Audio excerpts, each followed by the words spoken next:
Universitas Diponegoro merupakan perguruan tinggi negeri di Indonesia yang berlokasi di Kota Semarang, Jawa Tengah.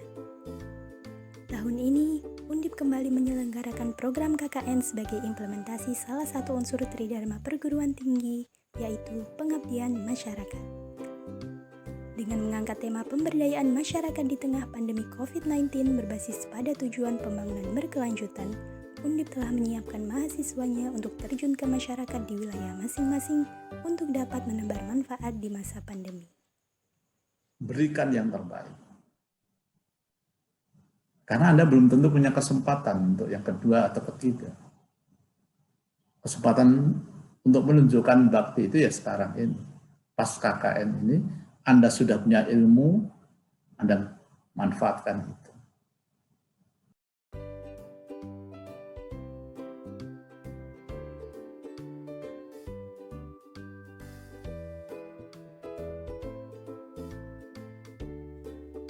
Desa Sembunganyar merupakan salah satu desa yang berada di Kecamatan Dukun, Kabupaten Gresik, Jawa Timur, dengan luas wilayah 108.340 hektar. Desa Sembunganyar terbagi dari 3 dusun, yaitu Dusun Siraman sebagai RW 1 dengan jumlah 4 RT, Dusun Gopaan sebagai RW 2 dengan 5 RT, dan Dusun Kalanganyar sebagai RW 3 dengan jumlah 4 RT.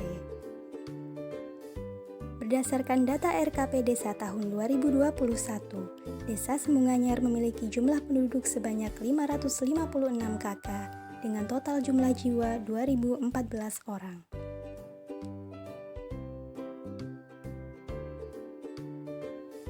Wilayah Desa Sembunganyar berbatasan langsung dengan Desa Sembungan Kidul dan Dukun Nanyar di sebelah selatan, Desa Lasem dan Kertosono di sebelah utara, Desa Sambo Gunung di sebelah barat, dan Desa Kertosono di sebelah timur. Desa Sembunganyar termasuk daerah dataran sedang dengan ketinggian kurang lebih 7 meter dari permukaan laut. Beberapa fasilitas umum di Desa Sembunganyar yaitu terdapat 4 buah masjid dan 1 buah musola. Juga terdapat 3 unit diniyah dan 3 unit TPA-TPQ. Adapun sarana pendidikan formal yang terdapat di Desa Sembunganyar yaitu 2 unit taman kanak-kanak dan juga PAUD untuk usia prasekolah, serta 1 unit SD negeri yang semuanya masih menggunakan metode pembelajaran daring akibat pandemi. Untuk akses fasilitas kesehatan umum terdapat 1 buah poskesdes dan 3 posyandu di tiap-tiap dusun. Adapun prasarana olahraga terdapat 2 unit lapangan sepak bola atau futsal, 2 unit lapangan voli, 2 unit lapangan bulu tangkis, dan 3 unit tenis meja. Adapun mata pencaharian masyarakat Desa Sembunganyar mayoritas sebagai wira swasta dan petani, baik petani padi maupun petani tambak. Pandemi COVID-19 masih belum berakhir.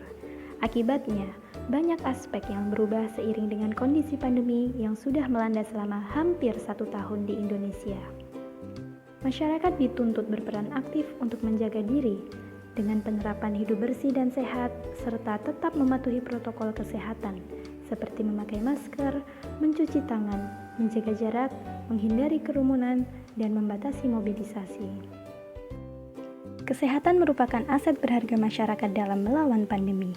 Oleh karena itu, merujuk beberapa permasalahan yang ada di Desa Sembunganyar seperti minimnya penyuluhan gizi dan kesehatan akibat penutupan posyandu selama beberapa bulan, ditambah kurangnya praktik pemberian makanan pendamping ASI atau MPASI yang seimbang, serta tidak adanya wadah seperti posyandu remaja untuk memantau tumbuh kembang remaja, maka diadakanlah 2 program monodisiplin di Desa Sembunganyar sebagaimana berikut.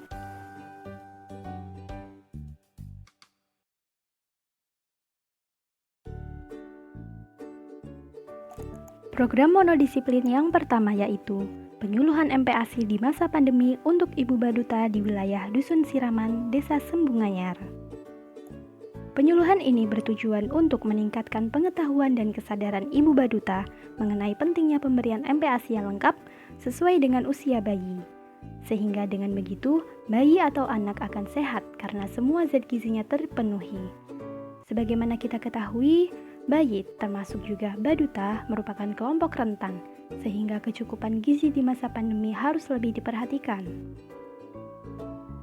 Penyuluhan dengan metode emotional demonstration atau emo-demo yang difasilitasi oleh Ponkesdes Desa Sembunganyar ini dikemas dengan permainan yang menarik, yaitu menyusun isi piring makan anak dengan kertas warna-warni yang menggambarkan tiap jenis makanan, seperti sumber karbohidrat, protein, serta sayur dan buah.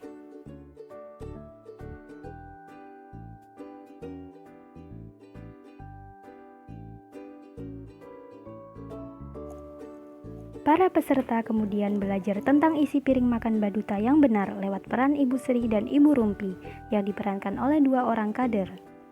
Masing-masing kader membawa poster isi piring bayi mereka yang tampak berbeda dari segi porsi tiap jenis bahan makanan.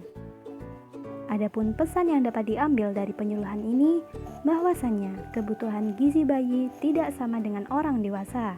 Sehingga jika memberikan MPASI, jangan hanya nasi atau buburnya saja yang banyak, tapi juga harus diimbangi dengan lauk pauk, sayur, dan juga diselingi dengan buah-buahan.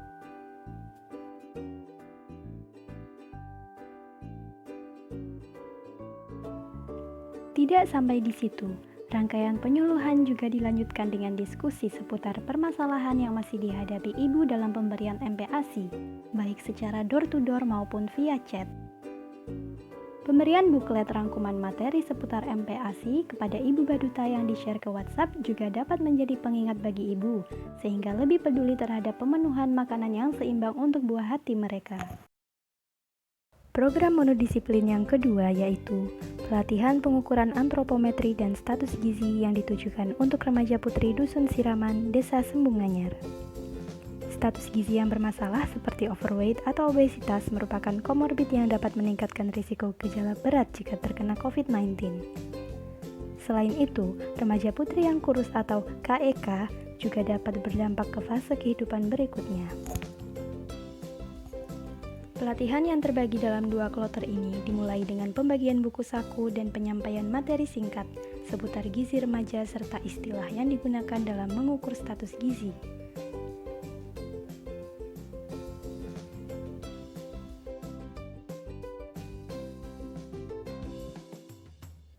Peserta juga dikenalkan dengan peralatan yang umum digunakan dalam pengukuran, seperti mikrotoys untuk mengukur tinggi badan, timbangan injak atau timbangan digital untuk mengukur berat badan, dan juga pita lingkar lengan atas untuk mengukur indikator risiko kurang energi kronik pada remaja.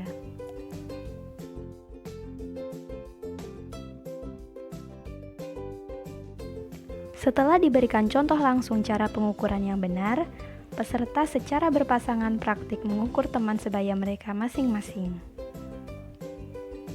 Mulai dari menimbang berat badan, mengukur tinggi badan, dan juga mengukur lingkar lengan atas.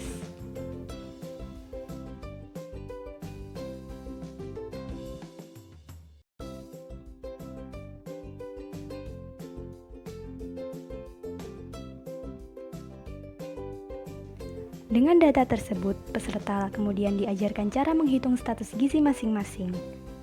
Beberapa mendapati status gizinya ada yang gizi kurang, juga gizi lebih atau obesitas, namun sebagian besar tergolong gizi normal. Untuk indikator KEK, hanya beberapa peserta yang beresiko KEK karena ukuran lingkar lengan atasnya di bawah standar, yaitu kurang dari 23,5 cm. Lewat pembagian buku saku catatan pengukuran status gizi yang dapat diisi selama 12 bulan penuh, diharapkan para remaja putri aktif melakukan pengukuran secara rutin dengan teman sebayanya, baik lewat Ponkesdes, Ponkestren, atau UKS setelah pelatihan. Remaja sehat, Indonesia kuat. Alhamdulillah penyuluhan kemarin sangat bermanfaat sekali untuk bagi ibu-ibu di sini, di mana kita bisa mengetahui MPASI apa yang tepat untuk buah hati, makanan apa yang seimbang supaya gizinya tetap tercukupi. Gamenya juga seru, nggak bikin ngantuk. Terus intinya bagus banget lah. Jadi kita ibu-ibu bisa mengetahui apa saja yang bagus untuk buah hati kami.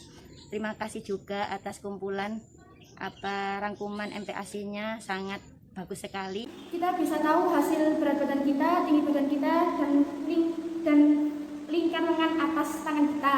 Oke, semuanya tadi materinya gimana? Gampang nggak?